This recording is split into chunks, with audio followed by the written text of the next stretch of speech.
Buenas tardes. Muchas gracias por acompañarnos a la primera charla de la carrera de Ingeniería en Sistemas en la Semana de Ingenierías. El objetivo de estas actividades es ampliar el conocimiento de la carrera y ofrecerles espacios formativos que complementen su proceso de aprendizaje, ampliando su conocimiento sobre su quehacer profesional. El día de hoy corresponden a las actividades de la carrera de Ingeniería en Sistemas de Computación. Agradecemos a la rectora, a la señora Emilia Gacel, al decano de Ingenierías, al ingeniero Luis Diego Bolaños, y a la Dirección de Ingeniería en Sistemas, al ingeniero Wilber Molina, que nos acompaña, y a la ingeniera Katia Brenes, por su colaboración y siempre disposición para el desarrollo de estas actividades académicas que enriquecen el proceso de formación de los estudiantes como futuros profesionales. Invitarlos a participar de las demás actividades que tenemos programadas para la carrera de Ingeniería en Sistemas. A las 5 de la tarde tenemos una segunda charla en caso de que estén inscritos, Big Data, consumidores o generadores de información. Y la segunda parte de la carrera de Ingeniería en Sistemas es el próximo jueves 29 de julio. Yo les voy a dejar en el chat el enlace en el cual ustedes pueden inscribirse a las actividades de la carrera para que si aún no lo han hecho puedan hacerlo. Quiero ceder en este momento la palabra al director de carrera, el ingeniero Wilbert, para que nos dé unas breves palabras y pues demos posteriormente la bienvenida al expositor. Adelante, don Wilbert. Gracias, muy bien. Buenas tardes, muchachos. Es un placer para la carrera y para la universidad este espacio de comunicación, iniciar con esta charla de Conoce el IoT. Espero que les sea de mucho provecho y sin más, invitarlos también a las demás actividades. Procedamos, don Gerardo, con la presentación. Adelante, Joseph. Gracias. Dando inicio con la charla, como bien lo indica don Wilber, les permito presentar al ingeniero Gerardo Gamboa Costa. Él es ingeniero en sistemas de computación con amplia experiencia en aplicaciones de Internet de las Cosas en el sector productivo costarricense y actualmente es docente de la Universidad Fidelitas. Le cedo el espacio, don Gerardo, bienvenido, puede iniciar con su presentación. Muchas gracias, José y don Wilber. Bueno, jóvenes, bienvenidos a esta primera charla de la Semana de las Ingenierías. Estoy muy complacido de verlos por aquí. Creo que algunos los conozco, algunos me conocen también de algunos cursos. Lo primero que voy a hacer es compartirles el recurso que voy a utilizar. Ok, esto nos puede sonar tal vez en una primera instancia un poco extraño, como todas las tecnologías disruptivas en las que hemos estado presentes, cuando hemos hablado de computación en la nube, cuando hablamos de temas de, cuando Cisco, por ejemplo, introdujo el tema de computación en el borde, todos estos temas en algún momento puede generarnos alguna dificultad lograr ubicarlos en el contexto de lo que significa dentro de nuestra carrera y dentro de la lógica o de la funcionalidad de un mercado o de un país. El Internet de las Cosas también viene a participar dentro de estas nuevas herramientas o nuevas tecnologías que van creando mucho espacio para que exista un mercado muy rico para nuevas soluciones. Lo primero que nosotros deberíamos de poder identificar cuando nosotros hablamos del Internet de las Cosas es poder decir a qué es específicamente a lo que nosotros nos referimos. Podemos encontrar muchas definiciones en muchos lugares, pero básicamente, por darles una definición muy sencilla, el Internet de las Cosas es aquel proceso en donde nosotros tomamos dispositivos que antes no tenían conectividad. Y quiero aclarar que no estoy hablando de dispositivos tecnológicos en el sentido de que tengan un procesador específico o de que sea un computador, no.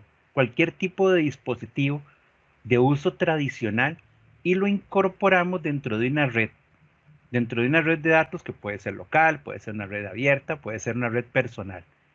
Esa incorporación de ese dispositivo hace que nosotros ya tengamos la posibilidad de interactuar con él, pero ya no de una manera cercana o vivencial, sino de una manera inclusive remota. Ya el espacio, la distancia en cómo nosotros gestionamos este dispositivo ya no va a ser importante. Eso nos permite de esta manera poder crear un mundo mucho más amplio en donde ya no nos tenemos que enfocar exclusivamente en nuestra PC o exclusivamente en nuestro teléfono para poder tener o interactuar con el exterior. Quizás el término Internet es muy amplio y creemos que entonces el Internet de las cosas significa que todas estas cosas que nosotros estamos incluyendo van a poder navegar. Y no específicamente es eso, es tener conectividad. La conectividad que nosotros con la que vamos a contar va a ser en dos vías. Vamos a poder recibir información y vamos a poder transferir información. ¿Y esto con el propósito de qué? O de hacer algún tipo de medición, tomar elementos del ambiente y transferirlos a otro lugar, o tomar elementos de una fuente supervisada, un servidor, una granja de servidores, y generar algún tipo de evento o movimiento en un lugar remoto. Hay entonces muchas áreas en las que esto viene a aplicar o en las que nosotros podemos implementar todo lo que tiene que ver con el Internet de las cosas. Ahí en la presentación pueden ver, por ejemplo, el tema de la agricultura. La agricultura tradicional, que nosotros siempre hemos conocido, sobre todo los que tenemos un poco más de años, es aquella en donde el agricultor, el campesino, hace su trabajo 100% manual. En los mejores casos, tiene algún tipo de maquinaria para hacer algunas labores, pero no tecnológica. Bueno, imagínense lo que es que este agricultor pueda conocer de manera remota situaciones del clima, gestionar algún tipo de maquinaria para poder abonar la tierra o inclusive hacer algún tipo de mediciones de humedad o de las condiciones de la tierra en donde está sembrando. Esto no es algo descabellado, existen cientos de dispositivos que pueden hacer eso. Lo importante es que el Internet de las cosas nos abre una puerta para que esto lo podamos hacer de manera remota, de manera autogestionada, inclusive ni siquiera bajo la gestión de una persona, sino bajo la gestión de un proceso automático que nos va a resumir y nos va a generar algún tipo de indicador posterior. Otra área donde se ve mucho el tema del Internet de las cosas, probablemente es el área donde más se ve, es el tema de, por ejemplo, los hogares inteligentes. Y es en donde ha tenido un mercado más amplio. ¿Por qué? Porque ya consideramos tener, por ejemplo, algunos dispositivos de iluminación que antes de poder activarse detectan el nivel de iluminación del ambiente. Entonces yo los puedo programar solamente en el caso en que el nivel de iluminación esté por debajo de un rango esperado. O yo puedo programarlos dependiendo a un tema de tiempo, a partir de las 6 de la tarde, a partir de las 7. Otra área donde nosotros podemos gestionar esto, que es de muchísima ayuda, es el área de la medicina. La medicina, sí, desde hace muchos años ha tenido dispositivos tecnológicos. Es parte, es la herramienta principal para hacer ciertos diagnósticos. Los que han tenido la oportunidad, una no muy grata oportunidad de tener que estar en un hospital internado, sabrán de que hay ciertos dispositivos con los cuales los médicos hacen sus gestiones, pero lamentablemente el médico tiene que estar ahí presente, tiene que interpretar lo que el dispositivo está midiendo en ese momento. El Internet de las cosas nos podría dar la posibilidad de que esa medición ya no sea presencial, sino que tenemos un supervisor en una sala de control donde ve los signos vitales de todos los pacientes que pueden estar en una sección de un hospital. Y entonces ustedes pensarán, pero el profesor está hablando cosas muy futuristas. En realidad no.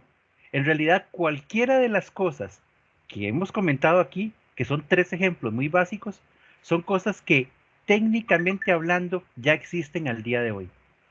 Tal vez no han hecho la sinergia entre el campo de la medicina y el campo de la tecnología, pero ya existen los componentes para poder construir esto en cualquiera de las 3 áreas. Entonces el Internet de las cosas, ¿qué? Es del pasado, es algo que nació ayer, es algo que en realidad vamos a construir en un futuro. Bueno, yo creo que ha estado presente en todo. Lo que pasa es que ha avanzado con el tiempo. En el pasado, esa imagen representa, por ejemplo, lo que nosotros vivíamos en aquel llamado centro de cómputo. que era el lugar que tenían las empresas en donde esas computadoras eran las que tenían algún nivel de conectividad. Ahí es donde había una única impresora. Ahí es donde los geniecillos de cómputo en ese momento, que ni siquiera salían a almorzar ni nada, trabajaban en un cuarto con aire acondicionado para que los equipos no se dañaran. Pero ahora no funciona así. Hoy en día, cada oficina tiene su equipo de cómputo. Muy probablemente se comparten impresoras. Muy probablemente todas tienen conectividad. ¿Okay? Muy probablemente los servidores y los equipos ya ni siquiera están en las instalaciones físicas. ¿Por qué? Porque las facilidades que nos ha dado la conectividad a nivel mundial permiten que mi trabajo aquí sea igual que mi trabajo en mi oficina. Bueno, si no fuera así, no estaríamos dando esta charla hoy por Teams. ¿Qué pasa en el presente o cómo hemos destacado el Internet de las cosas al día de hoy en nuestra vida? Bueno, principalmente yo lo he visualizado en las casas. Es donde hemos tenido un mayor crecimiento. En nuestras casas podemos encender luces de manera remota, podemos encender algún aparato eléctrico que haga café, que sea una licuadora. Parece un poco exagerado, sí, pero ya podemos encontrar algunos artefactos de este tipo. Podemos hacer una vida más remota. Y no me refiero a estar en el sillón de mi sala y encender el coffee maker. No, me refiero que desde que vengo en el carro, cuando ya considero que voy a llegar, puedo empezarlo a encender desde que estoy en mi teléfono. Estas condiciones han explotado, han crecido principalmente en los hogares. Y eso nos ha llevado a crear un concepto que se llama hogares inteligentes. Pero entonces, ¿qué pasa en el futuro? Bueno, en el futuro, como toda tecnología, la idea es ampliar. Y la idea no es quedarse en un único sector y convertir nuestras casas en una isla. Qué bonito, nuestras casas inteligentes, pero mi casa no tiene conectividad con el exterior, no le importa lo que pasa en el exterior. Entonces, en un futuro, lo que vamos a presenciar es esto, un crecimiento de casas inteligentes a ciudades inteligentes. Ciudades en donde nosotros vamos a tener la posibilidad de que van a haber mediciones en diferentes lugares, en edificios, en parqueos, en las carreteras, los dispositivos de señalización, dispositivos de emergencia. Lo que hacemos hoy con aplicaciones como Waze van a estar centralizadas y van a ser municipales. Vamos a poder conocer todo lo que pasa en nuestras carreteras, en nuestras ciudades. Un claro ejemplo es el tal vez mal visto uso de la electricidad en las noches. Hay muchas carreteras, muchos parqueos de edificios, de condominios, que las luces del parqueo están encendidas toda la noche. Bueno, sería mucho más sencillo y ahorraríamos muchísimos recursos si existieran algunos sensores de movimiento para que esas luces se encendieran única y exclusivamente bajo la presencia de movimiento o de una persona o de un vehículo que ha encendido. Eso sería un ahorro interesante para los edificios, para la comunidad y para todo lo que llamaríamos estas ciudades inteligentes. De hecho, ya hay algunas iniciativas así en el país. Algunas empresas que gestionan agua, electricidad, creo que la empresa de servicios públicos de Heredia está adquiriendo medidores inteligentes. Entonces, imagínense la cantidad de tiempo que se invierte en personal pasando frente a nuestras casas, abriendo el medidor para ver si y apuntar la numeración que tiene, el de agua, el de luz. Además de esta situación, la gran posibilidad de que se presenten errores es gigantesca.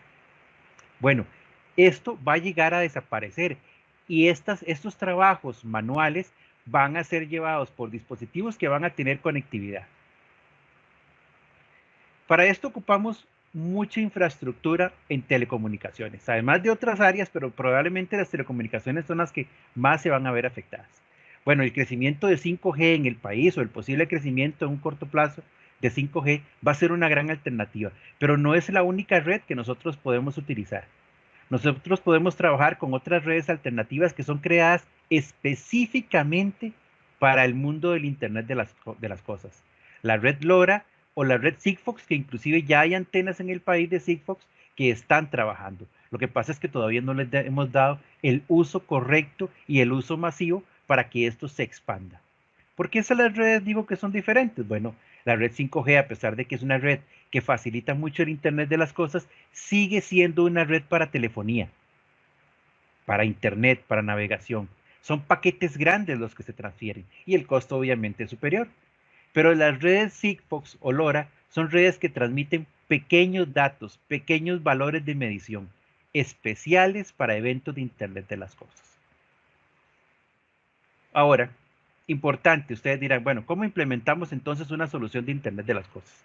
Primero tenemos que tener un propósito, la quiero implementar para mí, lo quiero implementar para una empresa, lo quiero hacer un negocio con una implementación de Internet de las cosas y tenemos que visualizarnos entonces en el contexto. Lo más fácil que podemos hacer es esto, adquirir un producto preconstruido que me dé solución a alguna necesidad, que tenga conectividad y listo, ya estoy adquiriendo un dispositivo para el Internet de las cosas. ¿Esto está mal? No, está bien, es excelente. Es la mejor solución. Yo no voy a construir un dispositivo para, como hace este, correr las cortinas con mi teléfono, no lo voy a construir. Si ya existe, me va a salir más barato, cumple una mejor función, etcétera. Esto es lo ideal. Lo que pasa es que en muchos casos, sobre todo a nivel empresarial, no siempre voy a construir o voy a encontrar un dispositivo preconstruido que cumpla específicamente con los propósitos que yo tengo, sino que voy a tener que construir mi propio dispositivo. Bueno, esta es la semana de las ingenierías. Además, nosotros somos tecnólogos. Creo que aquí hay ingenieros de otras áreas, no solamente de sistemas. Somos tecnólogos y nos gusta el construir a nivel de software, a nivel de hardware, a nivel de electrónica, etcétera. Entonces, esta es el área que podría ser de mucho provecho para nosotros. Crear nuestro propio dispositivo que cumpla con una necesidad y que cumpla con estos roles para poder ser considerado como un dispositivo de Internet de las cosas. Es un dispositivo que haga mediciones, que haga acciones, pero que tenga conectividad y pueda ser gestionado desde el exterior. Bueno, en este caso, ese es un dispositivo totalmente casero, que se los voy a enseñar ahora y lo construí como ejemplo de esta charla. Eh, ¿Por qué un dispositivo de estos en lugar de comprarlo? Bueno, porque probablemente mi necesidad era tan específica que no iba a encontrar en una tienda en línea, una tienda física, un dispositivo que cumpliera exactamente con lo que yo necesitaba. ¿Cómo lo implemento? Bueno, la parte del dispositivo de compra, muy fácil. ¿Okay? Simplemente está hecho el dispositivo que yo adquiero para un sector que no necesariamente tiene que ser técnico, para que simplemente se pueda implementar. ¿Cómo hago la preparación o la implementación cuando yo construyo el dispositivo? Bueno, esto es muy importante, porque ustedes podrán preguntarse, bueno, ¿cuál es el curso dentro de la universidad, dentro del contexto académico en general? ¿Cuál es esa línea de estudio que me lleva a construir un dispositivo de IoT? Yo no recuerdo ningún curso que tenga ese nombre, podrían decir ustedes. Pero es que el IoT, el Internet de las Cosas, no es un tema específico. No es como cuando yo aprendo Java, que es un lenguaje y está enmarcado en esto y aquí están todas las instrucciones. O como cuando aprendo un tema de Python, cuando aprendo SQL Server. No, no trabaja así. ¿Por qué? Porque el Internet de las Cosas, para poder crear una solución, tengo que implementar muchos elementos externos de otras áreas que van a hacer sinergia entre ellos, van a unir sus capacidades para poder construir una solución. De manera que ahora les voy a presentar una solución que construí con ese propósito. ¿Qué tuve que utilizar? Tuve que utilizar conocimientos de bases de datos. Tuve que utilizar conocimientos muy básicos de electrónica. Perdón, tuve que utilizar conocimientos de C++. Tuve que utilizar conocimientos de desarrollo web. No hay un curso que enseñe todo eso en una sola malla curricular. Tenemos diferentes cursos que hacen sinergia para esto. Entonces les voy a presentar este video. Lo hice en video porque me iba a tomar mucho tiempo desarrollarlo en vivo para que entonces me diera tiempo de hacer eso. Eh, Permítame, porque creo que lo compartí sin audio. Permítame un momento.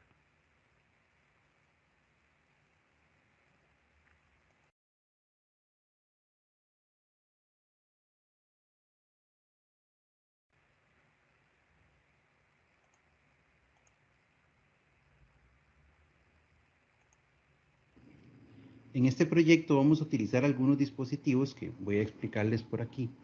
Primero algunos en general. Este es un Arduino Uno, es muy utilizado para este tipo de proyectos, es la versión más estándar y la más económica. Eso puede costar unos $10. Tenemos otros dispositivos como el Microbit, que es una placa de desarrollo que principalmente su característica es que se puede desarrollar con un lenguaje de programación llamado Python, que es muy popular, entonces es una placa bastante interesante y tiene cosas bastante interesantes. Tenemos otras placas, por ejemplo el Arduino Nano, que es una versión bastante reducida, como pueden verlo. No tiene tanto procesamiento, pero es muy utilizado porque por su tamaño se puede involucrar en muchos dispositivos pequeños, etc. Y el que nosotros vamos a utilizar, que es este, el MKR 1010, Arduino MKR 1010, que su principal característica es que tiene conectividad Wi-Fi y Bluetooth. Entonces nos va a servir para hacer que nuestro proyecto tenga conectividad con un sitio externo o con una aplicación externa. Adicionalmente, tenemos también por aquí otra placa diferente, que esta es una Raspberry Pi.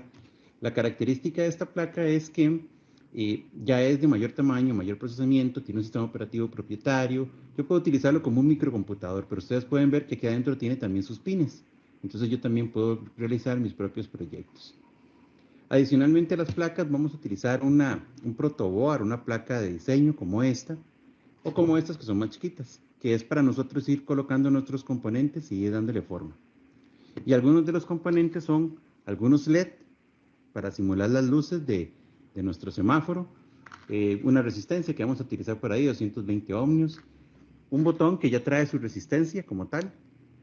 Este nos va a servir para hacer algún proceso ahí de emergencia. Quizás una batería con acceso para darle corriente a nuestro Arduino, si no le damos corriente a través de nuestro PC o un cable externo.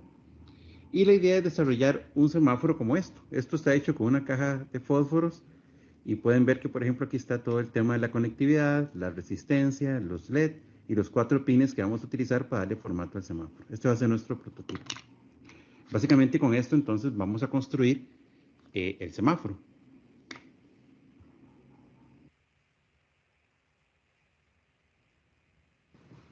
Bueno, ya tenemos por acá la primera parte ya del proyecto funcionando. Esta es la parte técnica, la parte a nivel de hardware que les voy a enseñar. Aquí podemos ver ya el Arduino funcionando y conectado. Podemos observar las conexiones donde el Arduino se conecta con los dispositivos que hemos preparado, con la parte del semáforo. Tenemos un botón por aquí que aún no lo tenemos trabajando, tenemos el Arduino. El Arduino tal vez no lo ven, voy a apagar la luz para que vean que tiene una lucecita, esta verde que pueden observar aquí, que dice que se está preparando o que se está conectando con la red inalámbrica en este momento. ¿Okay? Básicamente, este dispositivo funciona de manera que para cumplir con lo que hemos conversado de Internet de las Cosas, él debería tener una funcionalidad, debería tener la capacidad de trabajar comunicándose con el exterior a partir de una dirección IP o de un puerto Bluetooth o de algo que le brinde esas condiciones. Entonces, también he preparado por aparte en una aplicación web, como pueden ver aquí, un poco pequeño, perdón. Como pueden ver aquí en esta tablet, tengo una aplicación web que me permite configurar las condiciones del semáforo. Entonces, de esta manera, yo puedo venir y definir, voy a apagar la luz nuevamente para que no me afecte tanto la sombra, venir y definir los colores que yo quiero que tenga el semáforo, o sea, manejarlo de manera manual. Entonces yo podría definir en este momento, vamos a encender, yo puedo definir que yo quiero el semáforo en rojo. ¿Qué sucede cuando ¿Qué sucede cuando yo defino el semáforo en rojo? Él hace una llamada web al servidor, el servidor guarda en una base de datos esa información y automáticamente el semáforo que está haciendo una lectura al servidor cada cierto tiempo, entonces se encarga de leer el color y cambiar la configuración. Entonces ustedes pueden ver cómo ahí la luz roja está encendida. Puedo hacer un paso directamente amarillo, no es natural en un semáforo que del color rojo nosotros pasemos al amarillo, pero entonces de esa manera podemos configurar para que el amarillo sea el color que ahora yo estoy definiendo. Entonces esto no es un semáforo tradicional en donde hay un ciclo que repite los colores, que se configura manualmente dentro del semáforo, sino que remotamente yo puedo estar definiendo los colores que yo quiero con los que se trabaje. Ahí lo pasé a verde, ahí lo pueden ver de esa manera. Inclusive puedo apagar el semáforo. Tengo una opción de apagado en donde simplemente apago todos los colores. Y también una función de emergencia, como en este caso que se encienden todas las luces, que lo que podría considerar es o tener una luz diferente o un sensor con audio, no sé, dependiendo de lo que yo necesite. En este caso decidí encender todas las luces. Y de esa manera entonces yo puedo ir configurando mi aplicación con los diferentes colores que yo selecciono directamente en una aplicación web. ¿Qué aplicaciones prácticas me genera esto como tal? Bueno, ustedes saben que los semáforos en realidad tienen ciclos en donde se configura la cantidad de tiempo que va a estar cada uno de los colores. De acuerdo a un estudio que hace ingeniería de tránsito para saber si cuántos vehículos pasan por una ruta, etcétera. Pero cuando pasa un vehículo de emergencia, pensemos en una ambulancia, podría verse afectado los tiempos de espera de la ambulancia porque en ese momento le tocó esperar en un semáforo en rojo. Ellos normalmente hacen una pausa muy leve, con la sirena avisan y cruzan siempre, ¿verdad? Pero sería mucho más ágil si cuando una ambulancia se acerca a un semáforo, logra que automáticamente la vía por la que transita habilite los semáforos todos en verde y las vías que cruzan en su camino, los coloque todos los semáforos directamente en rojo. Obviamente con las precauciones de dar un tiempo prudencial y todo lo que se debería estudiar y los tiempos, etcétera. Pero todo eso se podría desarrollar con semáforos de este tipo en donde yo de manera remota puedo controlar la gestión de los colores. Bueno, básicamente este sería el ejemplo que construimos.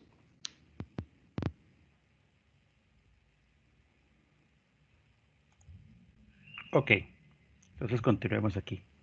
¿De qué trata este ejemplo básicamente? Bueno, quizás alguna vez leí por ahí que los semáforos que nosotros utilizábamos en Costa Rica eran semáforos de hace 20 o 30 años. O sea, su tecnología era así. Y de hecho los que seguimos utilizando, pues no creo que sean muy nuevos en realidad.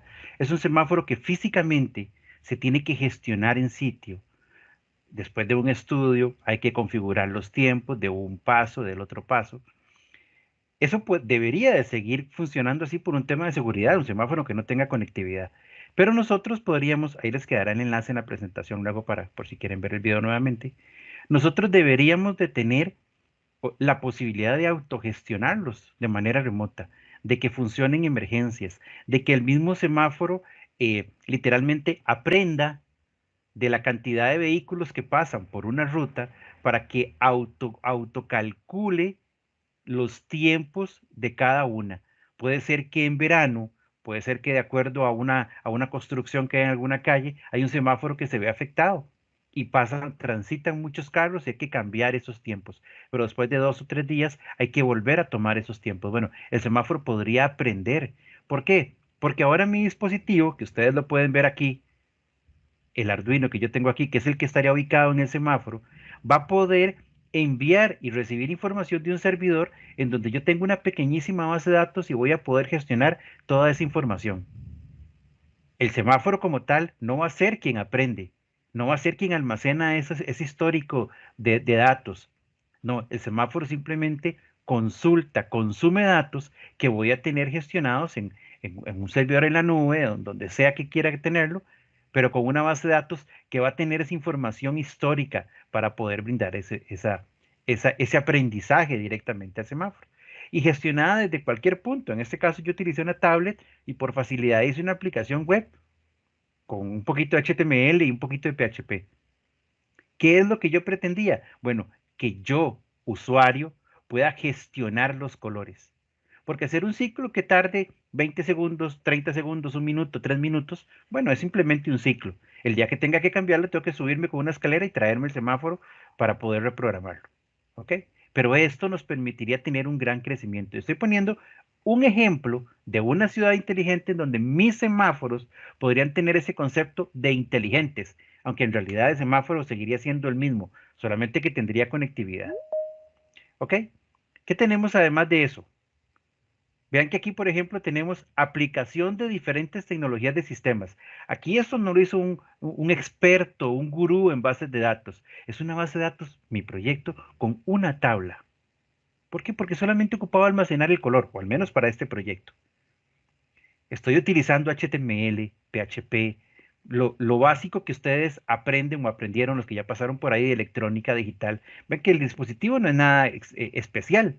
Lo especial y lo que tal vez no está involucrado en electrónica digital es la relación con las otras tecnologías. ¿Qué más tenemos por aquí? Proyectos interdisciplinarios. ¿A qué me refiero con esto? Bueno, esto es un prototipo, está dentro de una caja de fósforos, obviamente es un prototipo. Si yo quisiera implementar esto, por ejemplo, en el campus en San Pedro o en Heredia, entonces ya mis conocimientos del área de sistemas se quedan cortos. Ya debería de recurrir a personal de electromecánica, de electrónica, si quiero poner una aguja, la gente de electromecánica me ayudaría montones, la gente de civil con los temas de los materiales, de la construcción, la gente de industrial. Esto no es un tema exclusivo de sistemas. Tampoco, como lleva dos cables conectados, no es un tema exclusivo de electrónica. Es un tema interdisciplinario, en donde las diferentes carreras y las diferentes ingenierías o aprendemos de los otros o tenemos que establecer una relación para construir una solución en conjunto. Además, hay amplias posibilidades de desarrollo y comercialización. Esto en Costa Rica en realidad está iniciando. Es muy, muy básico. Eso significa que nosotros, ingenieros en sistemas, en electrónica, en la rama que sea, tenemos muchas posibilidades de desarrollar nuevas soluciones de este tipo. No se ven tantas a veces a nivel de software. El mercado, hay muchas soluciones cuando hablamos de una solución tal vez un poco genérica, pero en esto hay mucho espacio para construir soluciones y hay muchas posibilidades también de desarrollar emprendimientos. También esto nos trae retos, indudablemente. Retos de seguridad, por ejemplo. Yo no puedo establecer una administración, una gestión de los semáforos y tener una seguridad súper pobre. Que alguien me hackee el servidor y puso todos los semáforos a parpadear entre los colores y provocó un caos. Obviamente hay retos de seguridad, hay retos a nivel de telecomunicaciones, hay retos a nivel de electrónica. Toda la seguridad tiene que estar muy, muy bien controlada. ¿Qué otros retos tenemos? Bueno, a nivel de infraestructura. De todos, yo creo que el principal es la parte de redes. ¿Por qué? Porque todavía hay zonas en Costa Rica donde no tenemos una conectividad tan firme y tan sólida. Tal vez tenemos conectividad, pero con muchas fallas. O sea, un semáforo de estos no podría ser conectado, no podría trabajar conectado el 100% del tiempo. Debería ser híbrido, poder trabajar online y poder trabajar independiente. ¿Por qué? Porque aquí en cualquier momento se cae una lluvia muy fuerte y me quedo sin internet y el proveedor del servicio del semáforo podría suceder lo mismo y no podría dejar de funcionar el semáforo. Otro reto, la adaptación al cambio. Tenemos que aprender o tenemos que acostumbrarnos a que tenemos que apostar por tipos de proyectos en donde no tenemos la certeza al 100% de que vaya a funcionar. ¿Con qué me refiero con esto? Bueno, que lo tradicional, el semáforo tradicional, el de hace 20, 30 años, ahí está funcionando y probablemente va a seguir funcionando mucho tiempo.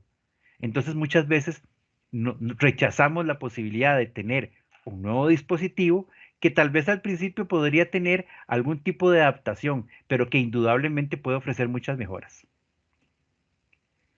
Básicamente, esta fue mi presentación. Traté de hacerla rápida para que nos quedara unos minutitos para preguntas. Entonces, si gustan, si tienen alguna duda, podríamos compartirlas en el chat. ¿De acuerdo, compañeros? Así es, excelente, don Gerardo. Vamos a habilitar el espacio para que ustedes puedan realizar cualquier duda o consulta. El chat está habilitado. Si alguno no tuviera el chat habilitado, me lo hace saber. También pueden levantar la mano, indicarme y les habilitamos el micrófono. Entonces vamos a ver si tenemos preguntas por acá. Vamos a dar un minutito. Aprovecho también para compartirles el enlace al video que presentó don Gerardo. Para aquellos que luego pues lo quieran repasar, se los estoy dejando en el chat. Entonces Vamos a ver si hay preguntas.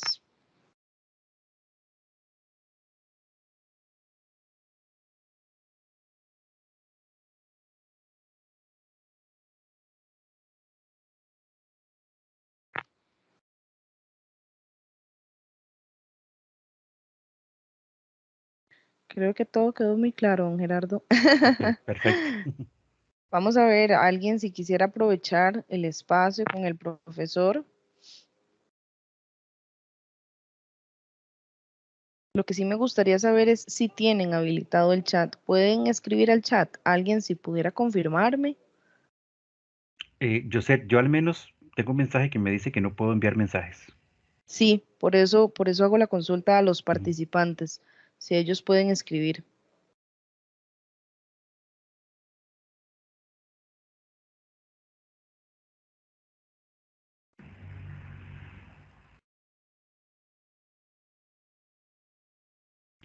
Bueno, creo que ahí, ajá, sí. Aquí me está confirmando que sí pueden. Ujú. Igual les acabo de habilitar también el micrófono, entonces si alguno quisiera hacer alguna pregunta, puede habilitar el micrófono y hacerlo. Dice Marcela Corrales, interesante charla, muchas gracias. Con mucho gusto, Marcela. Excelente. Bueno, en caso de no tener preguntas de nuestra parte, agradecerle al ingeniero por el espacio, ¿verdad? Por acompañarnos y por su participación en la Semana de Ingenierías.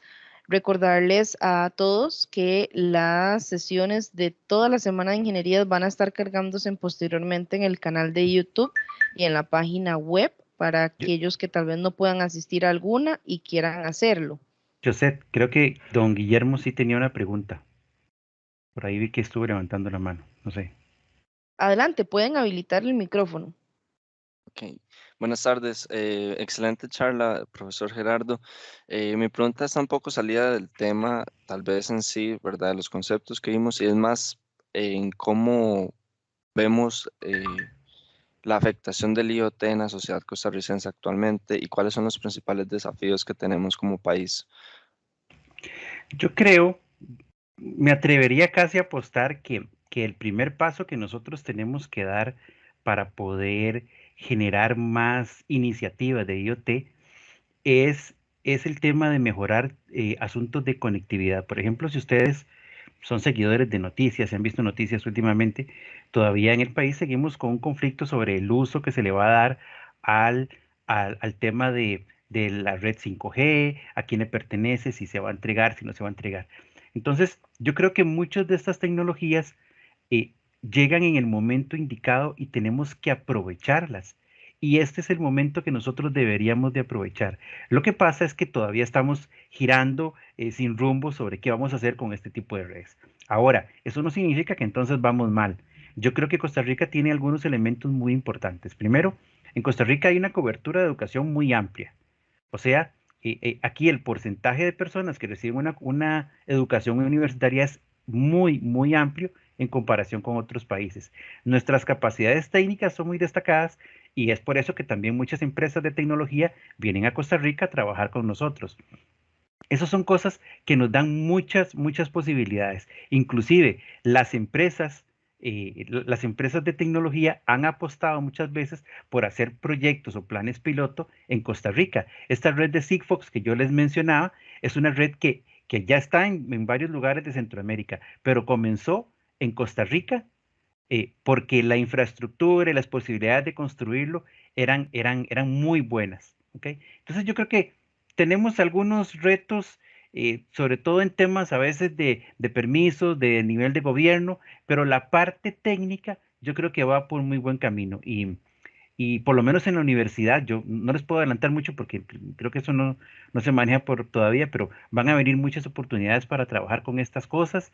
Para el que le gustan estos temas, vamos a tener un montón de iniciativas, un montón de oportunidades y de ahí nada más estén atentos ahí a todo lo que se vendrá en estos, espero que semanas próximas. Excelente. Wilson Arias tiene la mano levantada. Adelante, Sí, Wilson. Buenas tardes. buenas tardes.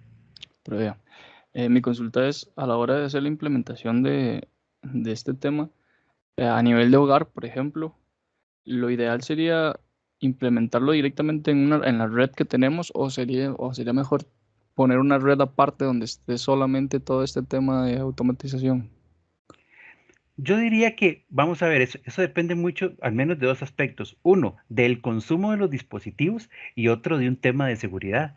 ¿Ok? Si, por ejemplo, usted va a necesitar una cantidad exagerada de dispositivos que usted siente que va a consumir su ancho de banda y usted no quiere sacrificar, por ejemplo, su conectividad para las conexiones a la U o para su trabajo, pues yo diría, bueno, establezcamos dos redes por separado.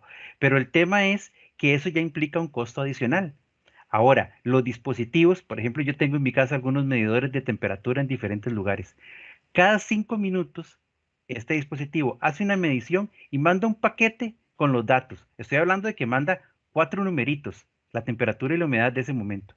O sea, la cantidad de ancho de banda que estoy ocupando a nivel de red es ridículamente bajísimo. O sea, es casi imperceptible. Entonces yo lo tengo dentro de la misma red.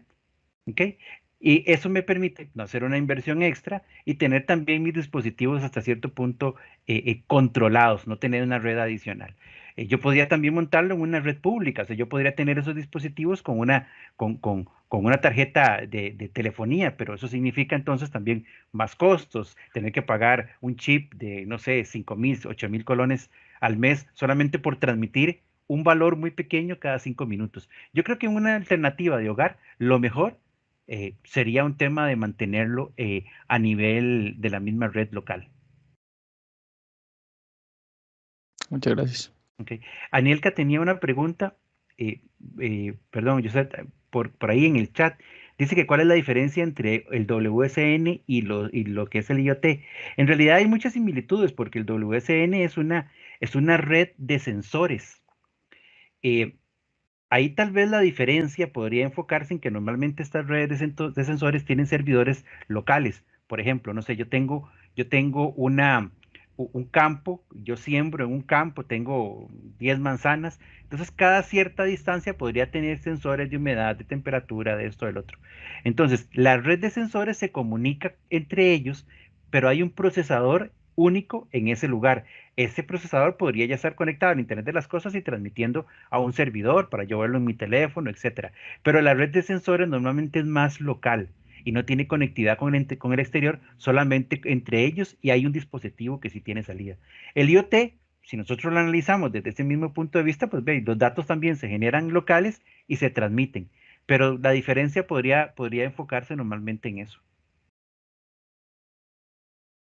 Excelente, gracias. Y tenemos la mano levantada acá de Kesia Tamara Corrales. Adelante.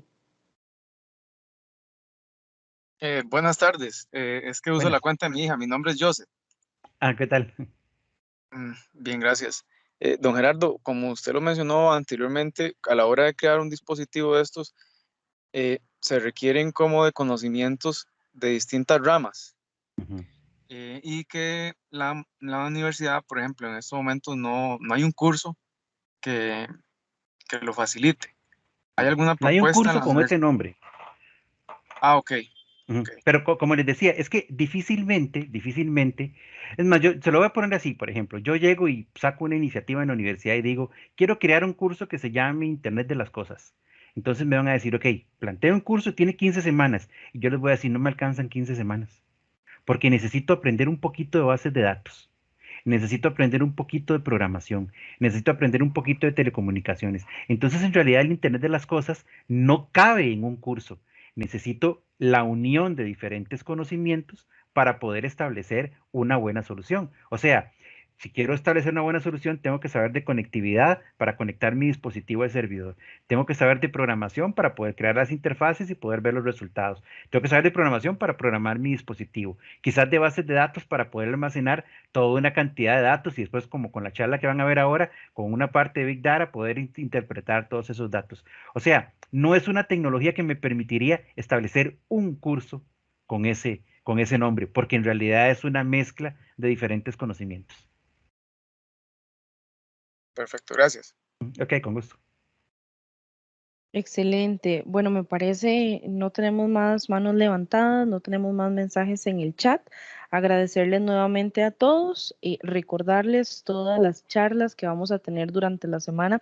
Se van a estar cargando posteriormente al canal de YouTube y también en el landing que les compartí al inicio de la charla donde se pueden inscribir si aún no lo han hecho para las actividades. Ahorita a las 5 de la tarde tenemos la charla de Big Data y el jueves también tenemos algunas charlas bastante interesantes. El jueves, perdón, a las 3 de la tarde, el mundo de los videojuegos. A las 4:30 tenemos domótica mediante tu dispositivo móvil. A las 5 p.m. descubriendo la magia del Atomic Design. A las 6 p.m. cerramos con la charla cómo usar la web para crear apps multiplataforma. Entonces, si están interesados en participar en alguna de estas y no se han inscrito, lo pueden hacer.